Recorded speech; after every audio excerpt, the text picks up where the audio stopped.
Hey, it's me, Ian Hairston. We're here with director Larry Syid at his home, and we're going to hang out and chat with him and see what he has to say and all that good stuff. So, yeah.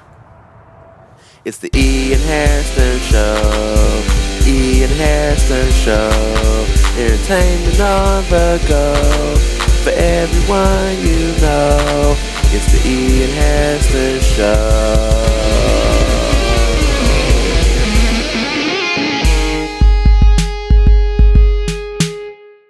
Times. Okay. Um, hey, we are here in the lovely home of director Larry Syid. How are you doing? How you doing today? Doing very good. Thanks for coming on the show. Thanks for having me. Thank you. So let's go ahead and dive into things. So if people don't know you, who are you? You have your Pitch Fine Entertainment, correct? So talk to me a little bit about that. Well, I started Fish Fun Entertainment like in 2000. Okay. And, I don't know why I came up with that name, but it just stuck with me. And just like anybody else, I started Pitch Fun Entertainment in 2000. I do film, I do theater, I do commercials. I do a little bit of everything, but my main focus is just film and pretty much film. What is it about film that has pulled you? I was trying to use a big word. I don't know any. But what is it about film that has pulled you? Yeah, this drop. Thank you. I think it gives me the opportunity to explore. Okay. You know what I mean, and challenge myself as a writer. Okay. And do things that I want to do that I know that really can't be done in real life. So when I tell people I do film, they would say, "Well, that has to do. It's TV. It's film." And I tell people every time that gives us a chance to go beyond that regular norm. Right. If I want to kill 30 people with one bullet, I can do it. It's right. TV. Right. That's very true. If you want to make a really horrible biopic and put it on Lifetime, you can do it because it's TV. It's TV. It's TV. So what got you started in film? Well, I thought I was a writer. Okay. And a friend of mine actually across the street from me was a freshman at A&T, and now he always see me do film and stuff. Mm-hmm. He said, "Look, man, I'm a communication major at A&T." He said, "Look, I'm gonna take you around with me, show you some stuff, whatever." And I'm like a 30-something-year-old man following this little 20-something-year-old kid around. Gotcha. But the experience was that I had a chance to work with Fantasia. Oh, yeah, cool. We did her first birthday party downtown. Oh, that's so cool. And we done some stuff with her brother. I think it was over at Emerald Point. They did some stuff. We done quite a few shows with people. Yeah. You know what I mean? And the thing about it was that I was humble enough to let this young brother, show me the ropes of what it takes to be a filmmaker. Mm-hmm. And I respect him for that. So I tell people, no matter how old you are, you're never too old to learn. And with me wanting to, when we work with the people that I work with now, a lot of them are younger than me. Mm-hmm. And they hungry. Mm-hmm. So I just feed off of that. Okay, that's good. So speaking of people you're working with, you just had the premiere for your latest film, Sexy Assassin. Right. Tell me a little bit about the premiere and tell me about the movie itself. I tell you what, the premiere was good, and we had a great turnout. I was out. This is the thing about my premiere. The premiere was people did it. One thing about my premieres, all the premieres I do, people be at my premieres that I don't know. So that's mean that we're getting the word out, or marketing is good, and people appreciate what I do as a filmmaker. Mm-hmm. And after the film, they really appreciate it. They come talk to me, and you can just see it in the eye that they like what we put together. And I got to thank people from the film community that support me, because whoever I call and ask them to help me do a project, they get on it because they see my passion. Yeah. And Sexy Assassin is pretty much like a Kill Bill type film. It's pretty women, tight clothes, killing each other. It's that simple. But it got a little storyline to it too. Okay. There was some twist in the film that really caught people off guard. And it's starring our show bud Katrina Howell. Katrina Howell. Yeah. Hey Katrina. LaTanya Sims. Okay. And LaTanya Sims and Gerald Carter and Carlos, they like veterans of the crew. Okay. So every time I do something, they in it, and so I got to throw a little big shout out to them because I'm like their #1 fan. They like my #1 fan. So. Are they like your Johnny Depp and Helen Bonham We're Carter? more like Spike and the first crew he did. With, stuff like that. I don't know who Spike Lee's first crew was. All I know is that Rosie Perez was in Do the Right Thing. Rosie Perez, Radio Raheem, and all them. When he did that movie, but she got to have it, and they the first couple of films that he did, he just had that crew. Gotcha. And they did their thing, and they worked, and they just branched out. So that's what we doing. Who has influenced you as far as directing or your style or anything like that, would you say, like, I'm not gonna put words in your mouth, but are you a Spike Lee fan at all? Or? Well, I'm a Spike Lee fan because of what Spike Lee does. Right. I'm not a big fan of his films because I just don't like some of his films. But yeah. I like what he does because he's consistent on what he do. Gotcha. He sticks with his guns and he said, I'm gonna make it. And I got that attitude where no matter if somebody support what I do or not, I'm gonna make the film. And I'm gonna make it the best way I can possibly make it. You know what I mean? But I do respect him. John Singleton. I love him. His stuff he do. And that's pretty. They probably the two. But as far as actors and actresses, everybody love Denzel. Yeah. And people like that. And I'm in love with Halle Berry. So she's like my favorite female actress. I was gonna say that Spike Lee came to my college one time and spoke, and he did not call on me for my questions. So I just want to put that out there. I'm sure he's a great guy, but he did not call on me. Spike is Spike. And it's because I was like, I don't know. I feel like that's the reason why I'm not famous to this day, because I didn't have the confidence to be called on. I don't know. I'm just making something up. That's completely. No, it's like this is how I look at things. You get put in the position you're in when it's your turn. That's like being in life. Mm-hmm. You see what I'm saying? So when people be like that one-hit wonder, or when people be in the industry for 30 years and do what they do, it's their turn. Yeah, that's true. And it's not my turn yet to be where they are, but I'm moving towards that. And if I don't get there, I'm not going to be mad or blame anybody because I did all the things that Allah told me that I should do. He said, you're going to be a filmmaker, and whatever films you make, it's going to help people. Whether you make it or not, you're going to help people, and you're going to inspire people. And that's what I do. What would you say is what's your viewpoint or your opinion on like the triad film scene, the triad theater scene, and that sort of thing? Do you see yourself as do you think you have a role in that, or do you think I think I played a big role in that because even with my film awards, like the Pitch Farm Film Awards, last year, we did that and it turned out great. Because it was the first awards where I'm honoring actors and actresses, filmmakers, and film people in the industry from the triad. Because the Pitch Farm Film Awards. And it's like last year, it was kind of blew me away because I didn't think people was going to come out and be part of it, but people came out, they were dressed, we gave out nice trophies, and people was genuinely happy that they won. Okay. So this year I'm having to move it because of the response we get. Got you. So I'm moving it to a bigger venue, and people are really genuinely happy. And I'm doing this because if you look at a lot of actresses just from Greensboro itself are in a lot of projects. Yeah. And then when they do awards and they honor people, it's nobody from Greensboro in that mix. Okay. So I said, or the triad. So I said, what I'm going to do is, me as an artist, a starving artist just like anybody else, I'm going to let people know that I appreciate their work, whether they work with me or not.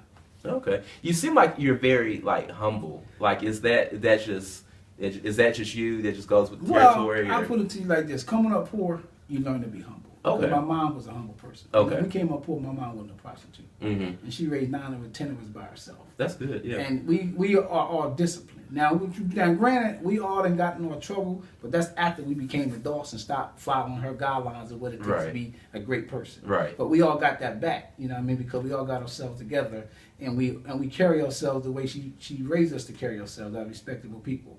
And I'm home because I did dope for 20 years.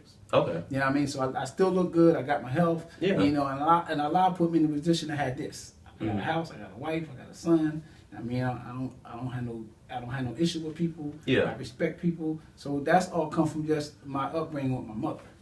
That's good. That's deep. We don't have very many deep moments on the Ian Hairston Show, Well, so that's deep. That's good. I like that. Well, so.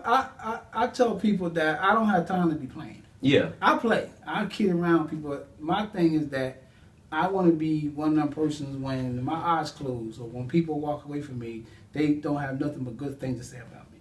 That's why when I deal with people, no matter who I deal with, I treat them with the utmost respect. That's good. That's really good. Where are we at on time? Good. Okay. Okay. Cool. All right. Well, I guess it's time for. I have to look on here. Okay. Before we get into our games, I want to play a game. I did want to talk about your family some, because I know you speaking as far as like deep and stuff like that. So you have you're a family man, so tell me a little bit about that. I'm sorry. Well, like I said, we was talking about that, but like I said, my mom, she molded me. Okay. And she molded all of us to respect people, like I said before. But even with my wife today and my son, you know, we have that relationship where that we respect each other as an individual and as a family. I respect my son for what he do, and he respect me for what I do, and the same thing with my wife. So it's not like I'm this controller. Cause I'm not. I wasn't married. I didn't marry my wife to control her, and she didn't marry me to control me. Because I've been in this thing for a minute, and I work with a lot of women. Gotcha. I work with a lot of pretty women. So you have to carry yourself in a way that she trusts you, and the people that you work with, even them makes trust them that they work with you. You know what I mean? Even with me, like working with kids, I work with kids from here on up. And I don't have parents come to me and say, we do not know what you've done to our kids, but they have changed for the better. And I work with a lot of kids, and that's my passion. Is helping the kids and It's not helping, paying it forward and that you sort know, of from thing. doing basketball, doing my filming, you know, just mentoring young brothers and sisters. You know, I was at the YMCA one time, and it was this white guy and a black guy there. And the white guy and the black guy, they best friends, but the black guy just kept saying, yo, my nigga, this and that. I said, dude, let me ask you a question. Now, this your best friend, right? He said, yeah. I said, now, suppose he was talking like you was talking. How would you feel? He said, I wouldn't like it. I said, so why you doing putting him in that position? I said, because if he's in that position long enough, he's going to start thinking it's cool for him to say. And I said, vice versa. If you was to hear him talk about crackers and all that stuff, he said, dude, we don't get down like that. Yeah. And you know, a week later, he came up to me and said, Coach Wright, I want to thank you for, you know, putting me in check. I said, no, I didn't put you in check. I'm just educating you. Yeah. And and every time you see me, he said, hey, Coach Wright, and we cool now. That's good. You see what I'm saying? That's good. So that's my passion right there. The film thing give me an opportunity to unwind. That's why I do so much. Give me a chance to do my thing, get out there and make it work, you know. Yeah. So that's what I do. That's awesome. I hate kids, actually, me personally. I'm an ageist, so if you're not like 21 to like 50, I can't just... Well, that's you. I can't. That's me. And that's why it's good that people like you out there who are not weird and funky like me, who will go out and embrace the people. I mean, I don't, but the thing about it is, I don't have no kids biologically. Okay. This is my son by marriage. Okay. I haven't made any of my own. Okay. So, and people ask me why I don't have kids, we getting off this chocolate. I don't have kids because, and I tell people, I went to a child support case hearing one time, and that scared me. Yeah, it's scary. Just to see what a man goes through, a good man goes through, you know, to have to have a relationship with his kid, and and whether the woman is a good woman or not, how she benefits from it. Yeah. You know. Yeah, get those nails done, get that hair did, you know. But all right, well, I guess at this time it's time to play a game. Let's play the game. We're gonna play a quick game, and the game doesn't have a name, but what we're gonna do is I'm gonna see how many 90s sitcoms that you can name in 30 seconds, and I'm gonna see how many you got. So, do we have 30 on the clock or 30-ish or something? You got 30 sitcoms. Sitcom like a TV show, right? Yeah, like not like like stuff like that. Okay, yeah, all right, we ready. I'm gonna go ahead and knock this out. You know, that's filmed live in front of a studio audience. You know that. Those yeah. kind of, Okay. Yeah. So you ready? Yes, I think we're ready. We are ready. Okay, and go. Martin, Living Single, Cosby, Punky Brewster, damn, what is it? The Jeffersons, I'm going it. What's happening? I get the 90 sitcoms, and who else? God, it's another black show. I don't know. Okay. Well, that was 30 seconds. You got what we get? I got 7. 7? 7. Even though 3 of those, I'm because you're a guest. 3 of those weren't 90s, but we're still going to count those because they're still classic TV shows. So, I was going to say something. I named all the shows from TGIF. That's what I grew up on. So anything like Family Matters or Full House. That's why I said Punky Brewster. They was the TGIF. Oh, I don't remember that part of TGIF. I was born Family Matters. mid 80s. That's okay. yeah. I don't remember that part, but yeah, but I believe you though. No, yeah. I could be lying. I don't know. All I remember from TGIF is like Okay. Family Matters Okay. and Boy Meets World. That's so sad. But anyway, all right. Well, the game's over.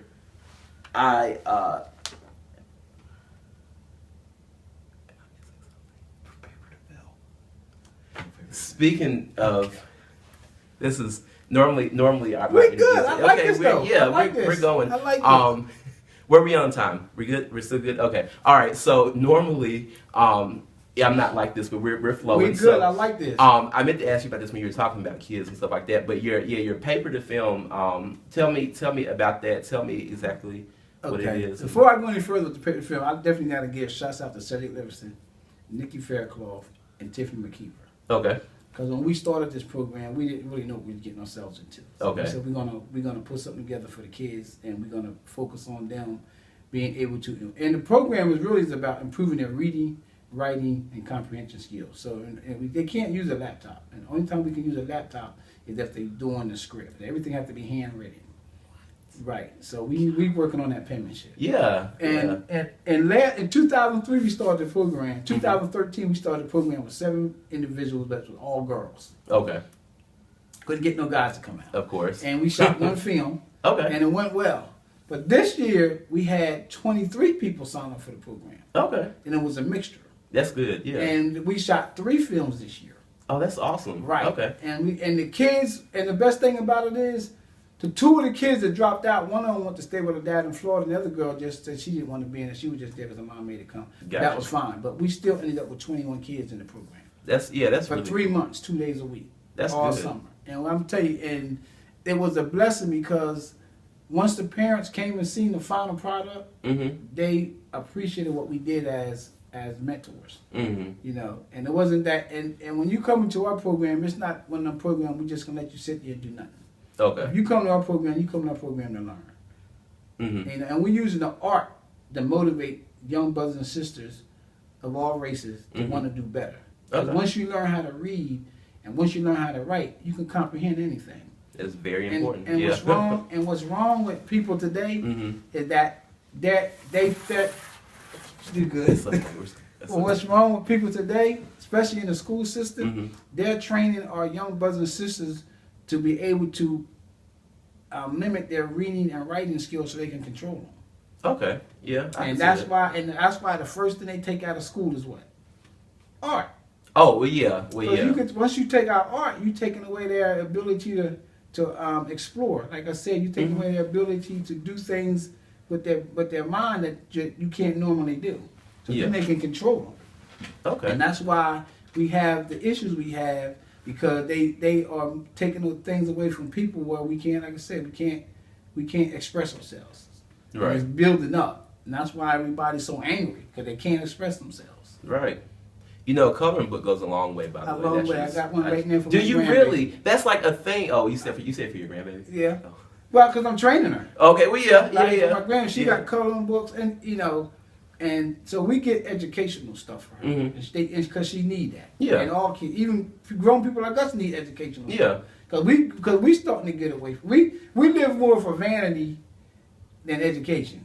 Yeah. I mean, as long as it look good, sex sells. That's fine, but that's only going to get you but so far. that is very true. You know. At some point, you can only dim the lights but so low as someone once said on TV. And I tell you, I'm in love with Holly Berry. She's to me is my sweetheart, but they even go through issues. Yeah. And not what that's telling you. Exactly. You know, so we just gotta get our head together. And that's why my focus is young kids. That's why I picked the film program, focus on young people, giving them a chance to do stuff. And see, this is what I tell people. They don't they don't get the message is that once you let a kid write, film, or take pictures of something, they telling you their story. Yeah. They telling you something. Yeah. Cause they're only gonna write and shoot or film things that they see.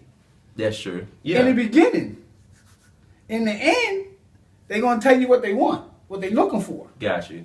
It's like a movie. Yeah. If a kid see somebody shooting all day, the first thing they're gonna see when they take pictures is that area where they're shooting. But as they progress, they're gonna tell you what their vision is.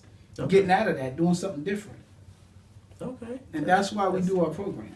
That's good. That makes me want to I'm get telling involved you, somewhere with I somebody. mean, and you know the thing about it is no matter how you feel about young people, what you like this show you're doing, you're helping somebody. Get involved. You don't have to be involved.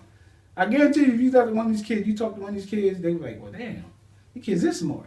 Yeah. But they just don't let them use it. Yeah. Because once they start using it, they become a threat. That's true. That's true. Well, all right. Well, let's go ahead and wrap everything up. Real quick, you have any upcoming projects you want to talk about? Well, I'm taking a break. Okay. This Sexy Assassin took a while to get done, but I do have 2 projects, 3 really. Sexy Assassin Part 2, Sexy Assassin Part 3, and another film called Blondie, which is gonna be deep. It's deep as hell. Okay. Yeah. That's good. That's what we're doing. If somebody wanted to like act in one of your films, what would they have to do to contact? Do you seek out your own actors? Well, no. What I tell people is, you can go to my email is pitchmine@yahoo.com, and I don't audition. Okay. And this is what I tell people: I will bring you on to do the film. And I will work with you. Mm-hmm. But if I don't like it, I won't put it in the film. That makes sense. I keep it simple. You know what I mean? Because I think everybody deserves a chance if they want to be an actor or an actress or a writer. So I'm giving them that chance. But when you come serious, come correct. Because I work with, because most everybody that I work with, all the projects that I did were first time actors and actresses, and they still doing it. Got you. You know what I mean? Because they got that bug, and they still doing it. And like I said, I don't take credit for stuff, but one thing I can say is all the people that I have worked with are still doing the film thing and the theater thing. Got you. You should have someone in one of your movies play a talk show host. I'm just well, saying. you already so I see him selling. So you good. Anyway, all right. Well, so if we want to contact you, how can we contact you? You can get me at pitchmine@yahoo.com, and you can just go to Facebook, Pitchmine TV, Pitchmine Film Awards, and on Larry Syid right. Okay. Cool beans. And y'all know you can get me at Twitter at officialkingian, Instagram, email officialkingian@gmail.com. Also, before we go, I would like to, I have a jam of the week every week. My jam of the week this week is Burning Up by Jessie J. I don't know if you ever heard that. If you're a Jessie J fan, it's very poppy. Anyway. Burning Up. Yeah, it's called Burning. It's her and 2 Chainz. Anyway. That's a lady? Yeah, Jessie J. Well, I thought it was a guy. Oh, see, there you go. She's British, so that's right. Yeah. Anyway, all right. Well, that's everything, everybody. Also, I haven't shaved because it's No Shave November. In case you don't know, it's for cancer awareness. Take all the money that you were going to spend on shaving and donate it to some cancer research or cancer programs. Well, I must have been donating for years because I shave when needed. Shave when needed. That also helps. Guys, get your boys checked. Everybody knows what that means, right? Get your boys checked. Prostate cancer, testicular cancer, all that stuff. Get it checked out. Yeah. So, anyway, well, that's all. That's everything for this show. Larry, thank you so much. Thank you for having me on your show. Thank you. I appreciate it. This was a lot of fun, and we will see you guys next week. Bye.